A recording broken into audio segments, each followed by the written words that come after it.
Hello, everyone, and welcome back to Strike Zone with St. Paul Saints Manager George Tsamis. Strike Zone is a weekly program that gives you, the fans, the opportunity to ask the St. Paul manager questions about the Saints, baseball or sports in general, or just seek George's wisdom about life events.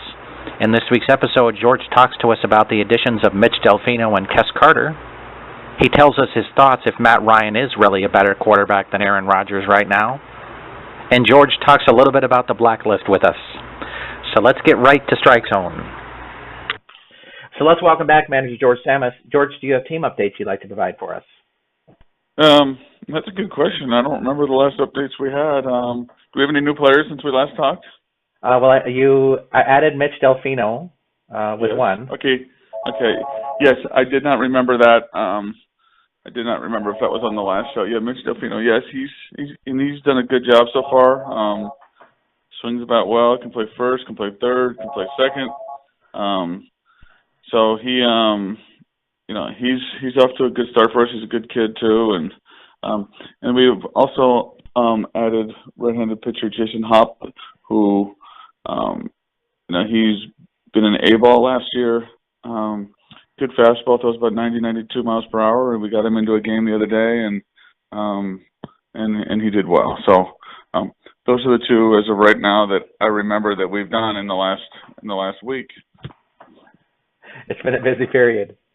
Yeah, it's busy. There's so many, and we've had some injuries too with Cole got hurt and we had to put him on the DL, and then and Danielle got hurt the other night with the concussion, so we had to put him on the DL to activate Tim again, and Almodova's getting a little bit closer. Almodova would be eligible to come off the inactive list next week. But we'll see. We'll see what happens once he starts taking batting practice and all that stuff. Well, before we head into fan questions, I first want to ask a couple things about Benji Waite. I know last season you had given him the one start that closed out the season, but your plans for him seemed to be that he was going to be back into the bullpen. He's pitched so well since coming off of the disabled list in the rotation. Are you planning on leaving him there at this point?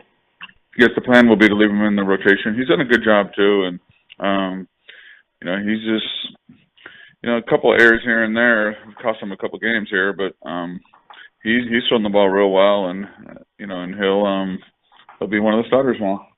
What do you think have been some keys to why he's had so much success? He's thrown more strikes too. He has that good sinker, and it's the thing with him. His movement's really good, but the thing with him was not throwing enough strikes in the past, and he seems to be throwing more strikes now. And when you have a 88, 90 mile per hour sinker coming in like that, it's tough to hit. And but again, with him, he just has to throw more strikes. John Straka signed again by the Blue Jays organization.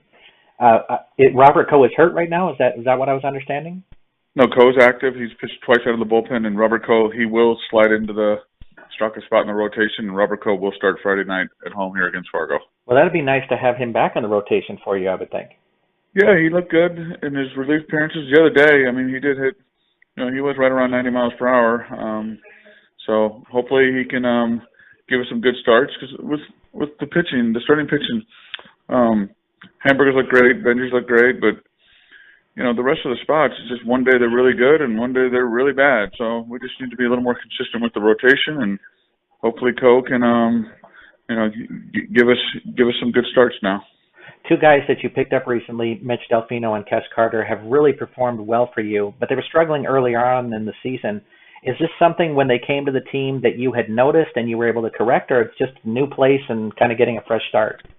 Well, they both have been good players in the past, and we've always liked Carter. And sometimes it's a change of scenery, and it is what it is. And maybe Ole's done something with them, but they're both good guys. They're both here to win and play hard, but they have been swinging the bats well, and again, we need them to step up, and again, because lately here the last 10 days it's been a struggle here, and we kind of need a little more production. You've had some injuries, especially in the outfield. Breland Almodova's out. Tim Colwell was out, is returning now as Danny O heads to the disabled list. How do you balance that in terms of chemistry and keeping the play of the team moving forward? Injury is part of the game, and it happens to everybody. And look at Sioux City, half their team's gone. because of their injuries, and you have injuries, and it's just the way it goes. And somebody gets hurt, good teams, somebody else has to step up and get the job done. Well, let's head to fan questions this week. We first of all begin with Ethan from Kansas City. He says he understands that the league was kind of in a bind when Laredo dropped out, but he's wondering how fair it is that some teams get to play Salina so much and others don't. That seems unfair in the standings. Your thoughts? It's just the way it goes. It just happened so late. I don't know what else they could have done. It is what it is. I guess they could have maybe made it a 2 divisions instead of 3, but it just happened so late, and it's the way it is. And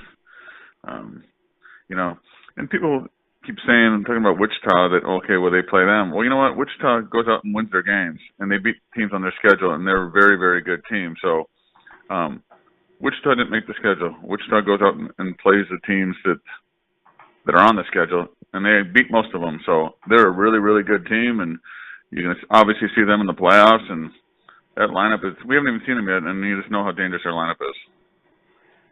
Our next question comes from a statement from Pete from Mankato. It says, it looks like the loss that Hamburger had earlier in the year really lit a fire underneath him. He is doing great lately.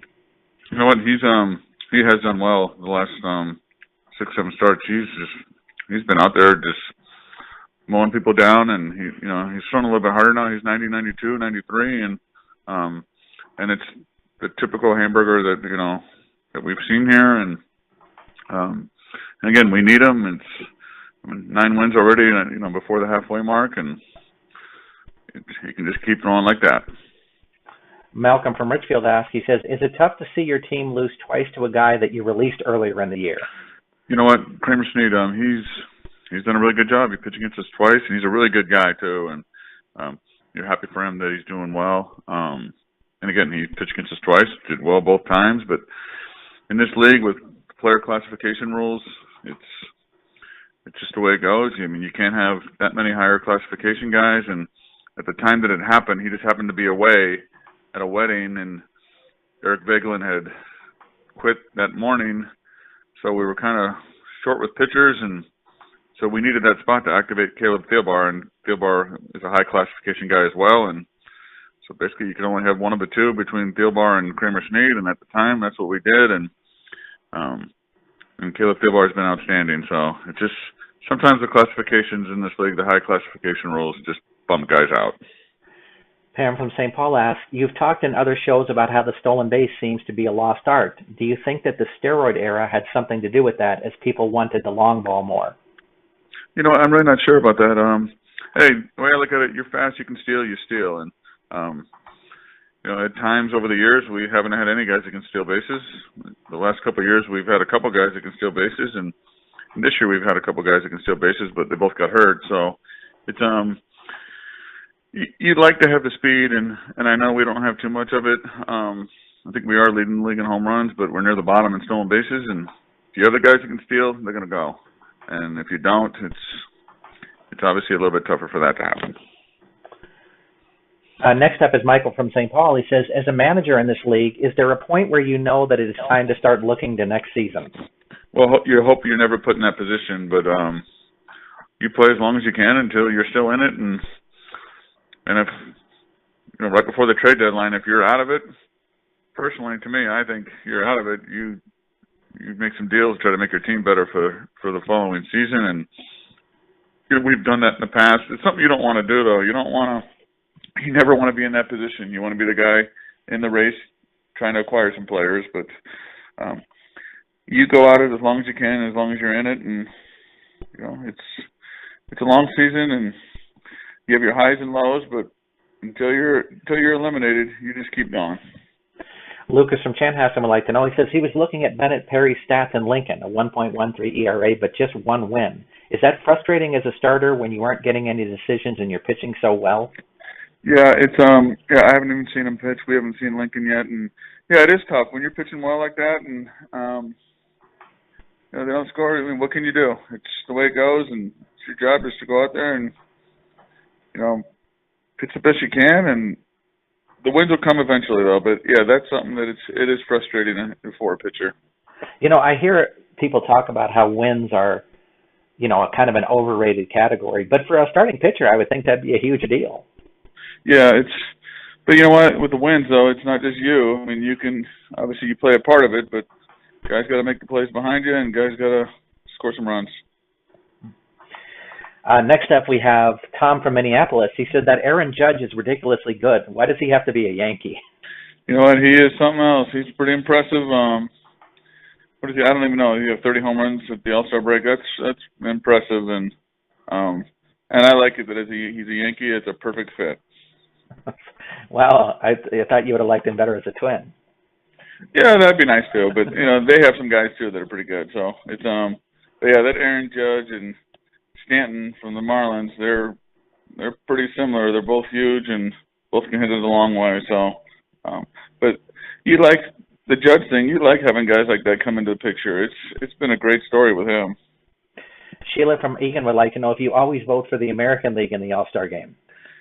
Honestly, not really. I don't even really pay attention to it. Obviously, we're always playing when the All-Star game's going, so obviously didn't see a pitch.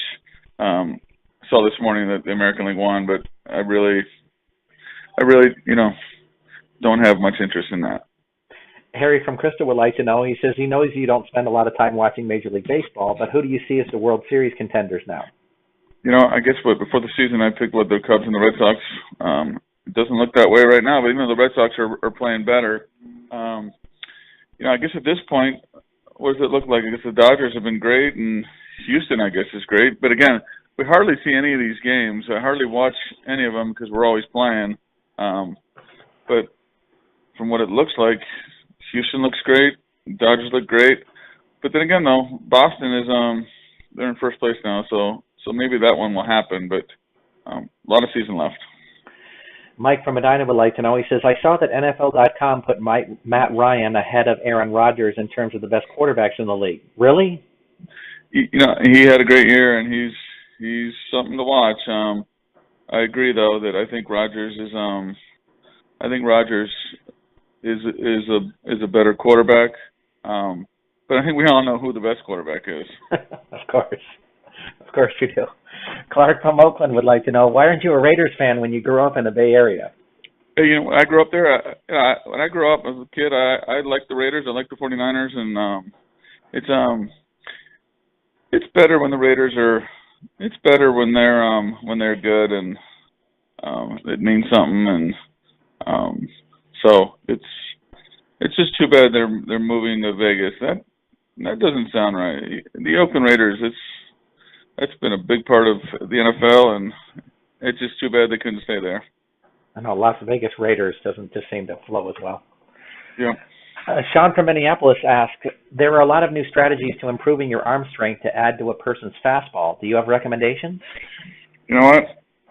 I've always said long toss is something to do, and especially when you're younger, just play catch, long toss, and stretch it out, and don't throw curveballs, and you don't need to throw all the junk when you're younger. That'll come eventually, but just work hard, and it'll never hurt you to keep throwing that long toss.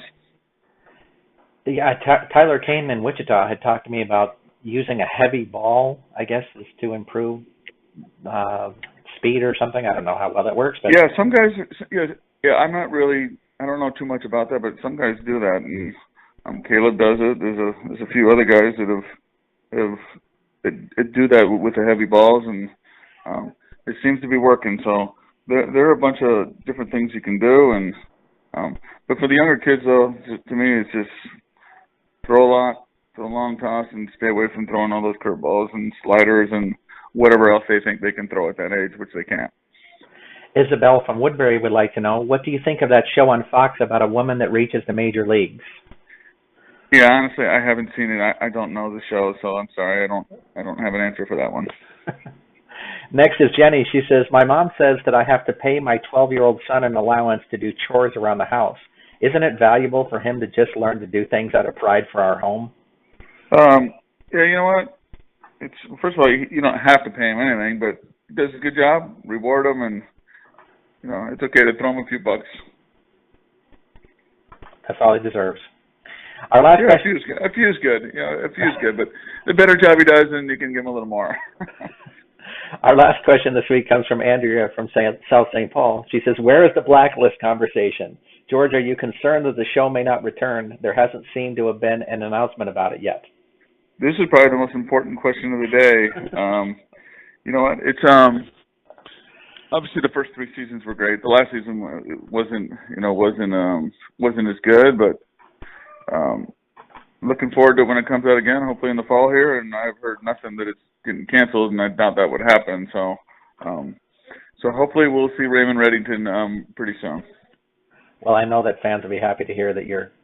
I'm glad we had a good question there for you that was important like that. So. That was an important one, and you would know because you're in season 2 now, so you're enjoying it. And, people are starting to realize that they're blowing it if they haven't seen it. I do agree. I've been enjoying so far where I'm at, so I'm looking forward to catching all the way up here. So. Okay, great. Well, thanks for joining us this week, George. Okay, thank you so much. I'll see you later, okay?